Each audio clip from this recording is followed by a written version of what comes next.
मुख्यमंत्री डॉक्टर मोहन यादव की अध्यक्षता में मंगलवार को हुई कैबिनेट बैठक में राज्य कर्मचारियों के तबादलों को लेकर बड़ा फैसला लिया गया। सरकार ने तबादला अवधि में 24 घंटे की अतिरिक्त राहत देते हुए इसकी समय सीमा बढ़ा दी है। अब प्रदेश में आज रात 12 बजे तक तबादले किए जा सकेंगे। गौरतलब है कि 20 मई को हुई कैबिनेट बैठक में तबादला नीति को मंजूरी दी गई थी। इसके बाद सामान्य प्रशासन विभाग ने 22 मई को आदेश जारी कर सभी विभागों को 15 जून तक तबादले करने के निर्देश दिए गए थे। अब सरकार ने एक दिन का अतिरिक्त समय देने का निर्णय लिया है। मुख्यमंत्री डॉक्टर मोहन यादव जी की अध्यक्षता में मध्य प्रदेश कैबिनेट की बैठक संपन्न हुई है। इसमें सर्वप्रथम मुख्यमंत्री जी ने प्रधानमंत्री जी के 12 वर्ष व 4,399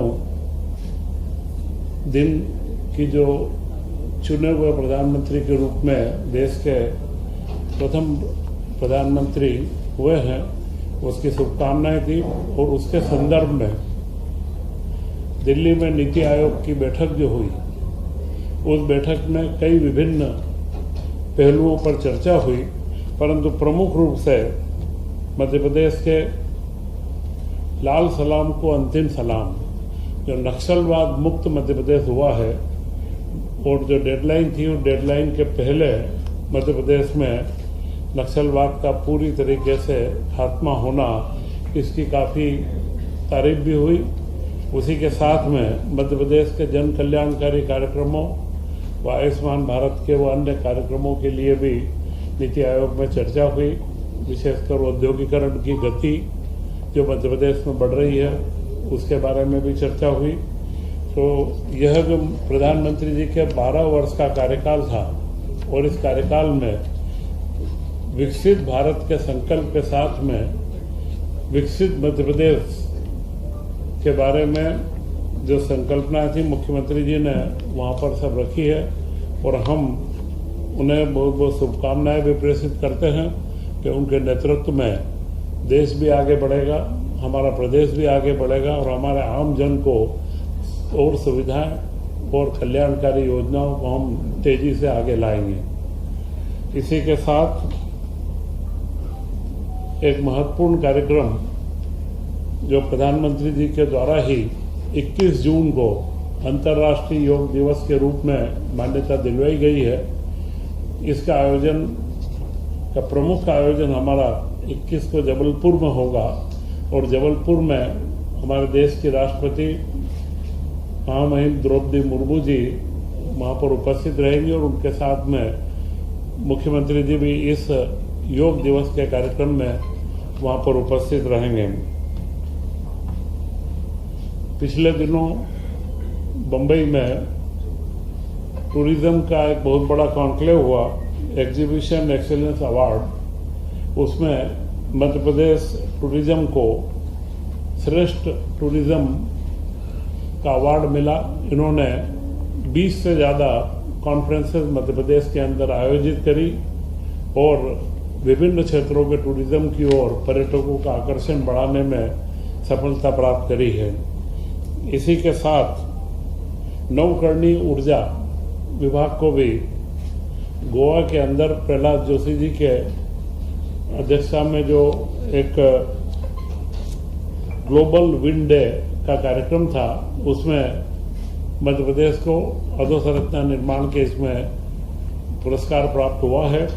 तो यह बताता है कि मध्य प्रदेश में सरकार का हर क्षेत्र में गतिशीलता है और उसी गतिशीलता से मध्य प्रदेश को जहां भी अवसर होता है श्रेष्ठता के अवार्ड प्राप्त होते रहे हैं। मध्य प्रदेश में एक महत्वपूर्ण कार्यक्रम 2 रोज पहले संपन्न हुआ माननीय मुख्यमंत्री जी के मुख्य आतिथ्य में एमएसएमई विभाग के द्वारा, जिसमें करीब 900 यूनिटों को 360 करोड़ रुपए की सब्सिडी वितरित की गई। परंतु महत्वपूर्ण यह था कि वह सब्सिडी 31 मार्च 2026 तक के स्वीकृत कैसे से उन जो देयताएं थी वो संपूर्ण पूर्ण कर ली गई है और ऐसा करने वाला मध्य प्रदेश देश में सबसे पहला राज्य बना है और इससे उद्योगपतियों को एक विश्वास बना है कि मध्य प्रदेश सरकार त्वरित रूप से उद्योगपतियों के साथ में औद्योगिकरण की दिशा में और हमारे नए युवाओं को आगे लाने में तत्पर है। एक साइबर सुरक्षा जो आज के समय में हम लोग देख रहे हैं, लगातार साइबर सुरक्षा की एक बहुत अच्छी सेमिनार राष्ट्रीय स्तर की भोपाल में संपन्न हुई और उसमें मुख्यमंत्री जी डॉक्टर मोहन यादव जी के द्वारा मध्य प्रदेश में साइबर सुरक्षा सेंटर स्थापित करने की घोषणा करी है। और इस सेंटर के माध्यम से हम हमारे प्रदेश के नागरिकों को किस तरीके से सुरक्षित रखा जाए, उनको कैसे पूरी जानकारियाँ उपलब्ध करें, उनको किस तरीके से जागरूक करें और उसी के साथ में हमारे जो साइबर से संबंधित जो आधुनिक उपकरण जो चाहिए वे सारे इस सेंटर के अंदर हम उपलब्ध कराएंगे। तो यह सारे विषय मुख्यमंत्री जी ने कैबिनेट के अंदर बताए हैं और उसी के साथ कल रात को 11:50 तक पोर्टल चलता रहा। जो ट्रांसफ़र की कल मध्य प्रदेश में नीति आई थी उसकी अंतिम तारीख थी, परंतु काफ़ी विभागों के द्वारा काम कर लिया गया। 2-3 विभाग जिनमें कर्मचारियों की व अधिकारियों की संख्या बहुत अधिक है तो पोर्टल पर वह अपलोड नहीं हो पाया था। तो आज का एक दिन, आज रात्रि को एक दिन इसका बढ़ाया गया है कि आज रात्रि को 12 बजे तक और भी जो ट्रांसफ़र के कोई काम रह गए हों जो कल अनुमोदित हो चुके हैं उन सबको अपलोड करके और ये कर दिया जाए। इससे आगे अब कोई ट्रांसफ़र के लिए तारीख नहीं बढ़ाई जाएगी। यह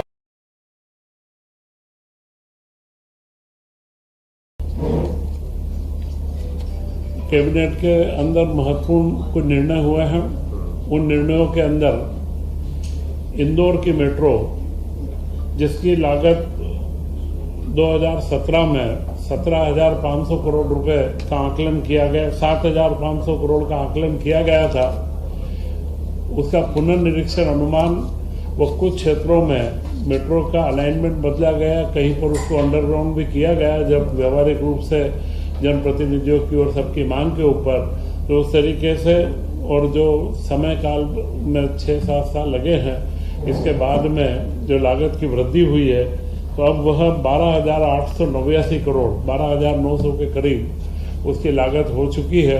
तो यह अतिरिक्त 5,388 करोड़ की लागत की स्वीकृति दी गई और अब यह इंदौर की मेट्रो 31 किलोमीटर की करीब 2030-31 तक पूर्ण रूप से वहाँ पर परिचालन में आ जाएगी। इसी के साथ कई हमारे महत्वपूर्ण योजनाओं के निरंतरता की भी स्वीकृति दी गई है।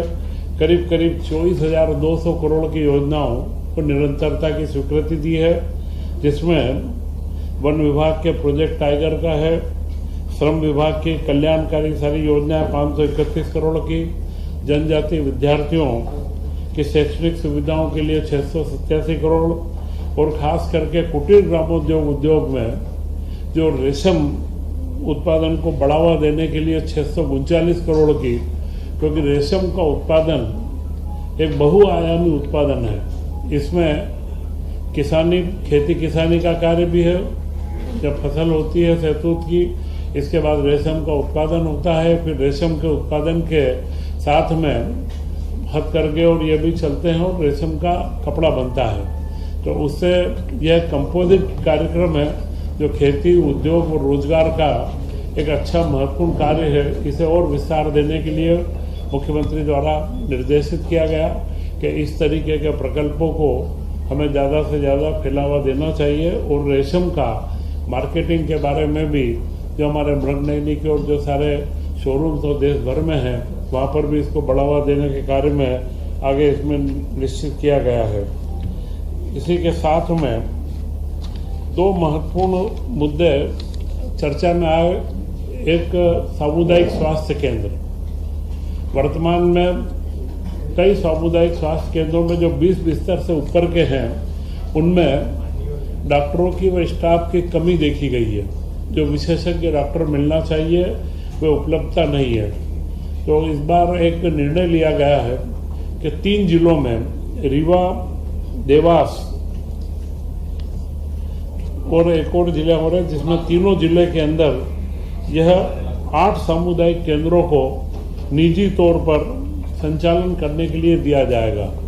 यह एक नई नीति ला करके 8 पायलट प्रोजेक्ट के रूप में आज स्वीकृति दी गई है कि उनमें निजी व्यक्ति पूरा संसाधन लाएंगे, डॉक्टर स्टाफ और वो सारे उनके रहेंगे, संपत्ति मध्य प्रदेश सरकार की रहेगी और दवाइयों की उपलब्धता मध्य प्रदेश सरकार द्वारा की जाएगी, परंतु विशेषज्ञ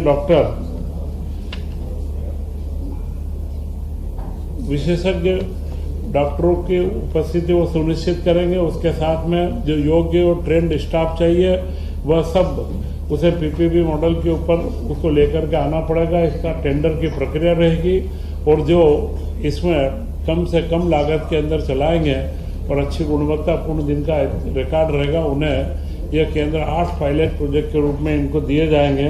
इसमें प्रथम चरण में रीवा, देवास एवं गुना के 18 सामुदायिक स्वास्थ्य केंद्रों को आउटसोर्स प्रणाली से 18, मैंने 8 पहले कहा था परंतु इसको 18, ये 3 जिले हैं, 2 जिलों के थे, तीनों जिले के मिला के 18 जगह पर। और इनमें जो देखा गया कि 5 सामुदायिक केंद्र ऐसे हैं कि जहां पर अभी एक भी विशेषज्ञ डॉक्टर नहीं है। तो यह महत्वपूर्ण था कि हमारे प्रदेश की जनता को छोटे गांवों के अंदर भी उचित स्वास्थ्य सुविधाएं अच्छे स्तर पर प्राप्त हो। तो यह एक नए मॉडल को इस बार चालू करने की स्वीकृति दी गई है। इसी के साथ में एक महत्वपूर्ण प्रस्ताव कैबिनेट में आया कि जो परोपकारी व कल्याणकारी संस्थाएं हैं वे अगर कोई चिकित्सालय, कोई बड़ा चिकित्सालय मध्य प्रदेश में लगाना चाहते हैं तो उन्हें मध्य प्रदेश सरकार जमीन भी उपलब्ध करवाएगी। जमीन के साथ में उन्हें जो सुपर स्पेशलिटी के इक्विपमेंट हैं उनमें क्षेत्र वाइज, क्योंकि जो समृद्ध क्षेत्र हैं ऐसा ABC कैटेगराइजेशन करके और उनमें मशीनों के लिए अनुदान भी दिया जाएगा, पूंजीगत अनुदान दे करके। तो इसमें अभी प्रस्तावित जो मुद्दा था उसमें कई चीज़ें सारे मंत्रिपरिषद में निर्णय हुआ। फिर 5 मंत्रियों की एक कमेटी निर्धारित की गई है कि जो इसके सारे मापदंड निर्धारित करेगी और उन मापदंडों के आधार पर एक नीति बना करके और फिर मध्य प्रदेश के अंदर जो परोपकारी ट्रस्ट है, बड़े धर्मार्थ संस्थान हैं या अन्य चैरिटेबल या CSR के जो फंड्स रहते हैं उससे निजी क्षेत्र में अस्पतालों को प्रोत्साहन मिले। छोटे हमारे जिलों के अंदर जहां आवश्यकता है वहां पर 200 बिस्तर के भी अस्पताल लगे और इन अस्पतालों में संपूर्ण रूप से